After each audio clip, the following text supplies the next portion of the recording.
Didn't catch what the captain said back there. Where was Hammond going? The House of Bones.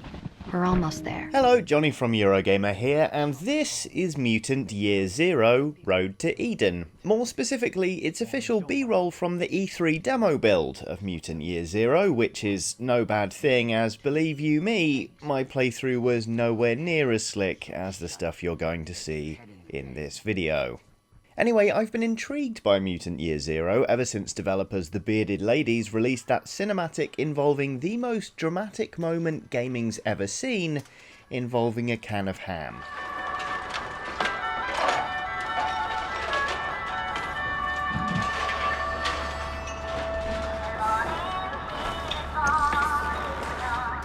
Chilling stuff. Anyway, having tried Mutant for myself, I'm very much looking forward to the finished thing, so without any further ado, here are 5 reasons we're excited for Mutant Year Zero. First, it's got a very different structure.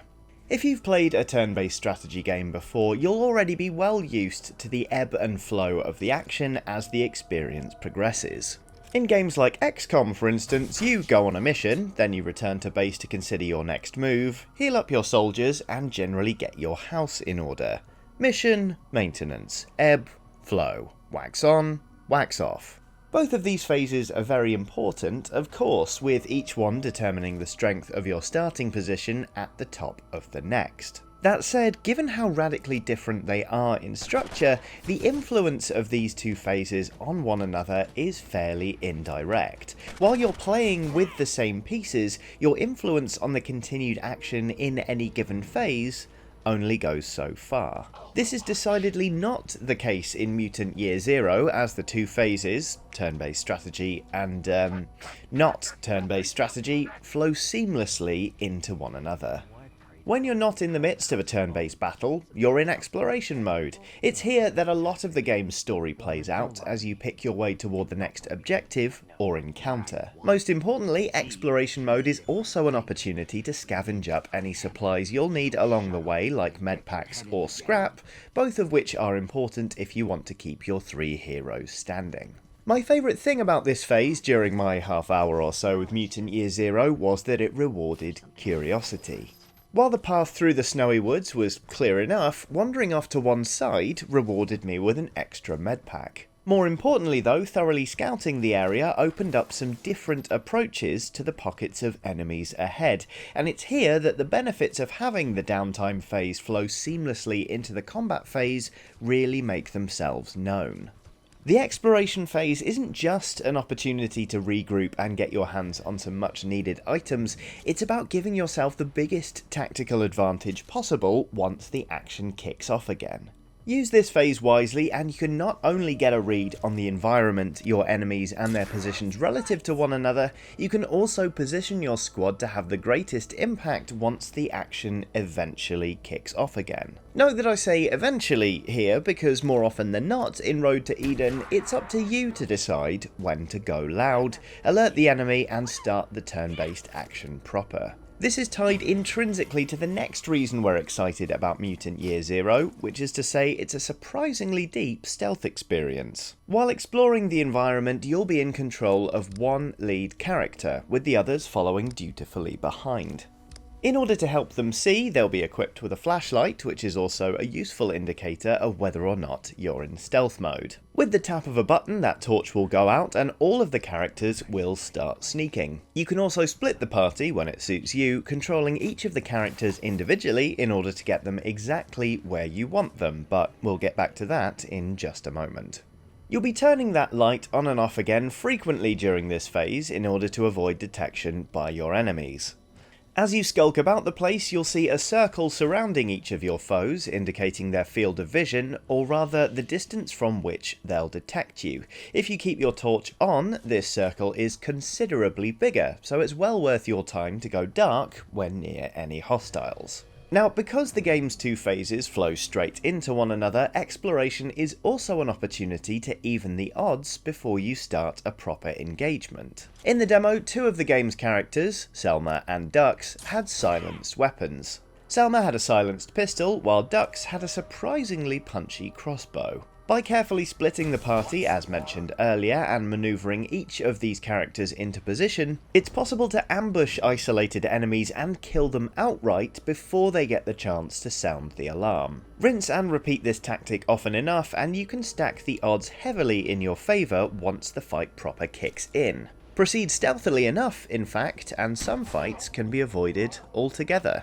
Overall, I was impressed by these stealth sections. They offer a pleasing amount of information on what your enemies can see, but they also require careful planning and a good deal of diligence. Patrolling enemies sometimes take slow, circuitous routes that make setting the perfect ambush an exercise in patience. When it works, it's deeply satisfying, and the tactical advantage to playing a good stealth game really can't be overstated. It's here that Mutant Year Zero also does things a bit differently and gives us another reason to be excited for the finished game.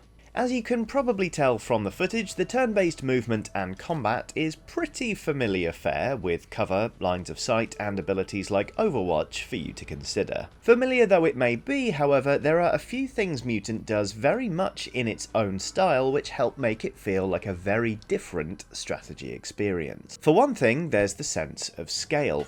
The first time I got into a fight, the camera panned back to reveal the extent of the battle ahead, including a whole bunch of enemies I hadn't bothered to scout out and didn't even know were there.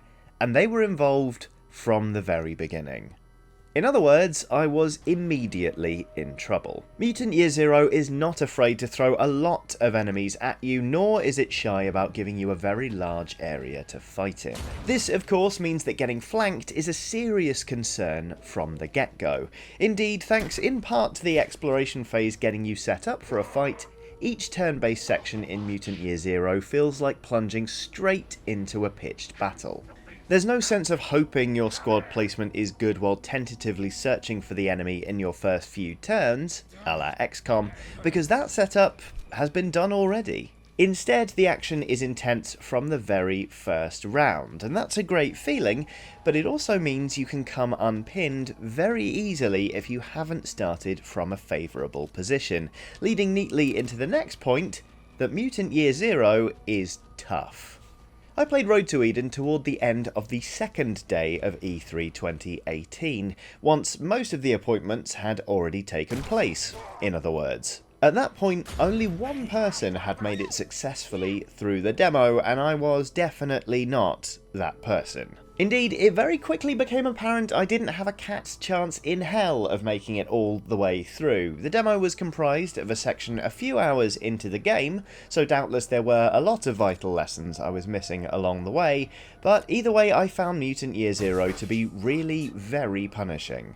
Not insurmountable, I hasten to add, but it really isn't shy about exploiting your mistakes, and it fully underlined the importance of playing well during the exploration phase. Anyone who's watched this channel in the past will know I'm not exactly a gifted stealth player, and to be honest, I don't feel I made the most of the exploration sections in terms of levelling the playing field and setting myself up for a good turn-based scrap. As a result, when I went loud, I really felt the difference, and more often than not, I got wiped out pretty swiftly. As an experience, it was, well, quite frankly, it was fairly humiliating, but it brought home how well the game's two phases work in conjunction to set you up for victory or for defeat. I left feeling like I'd taken an absolute pasting, but I was keen to have another go rather than frustrated by the experience on the whole.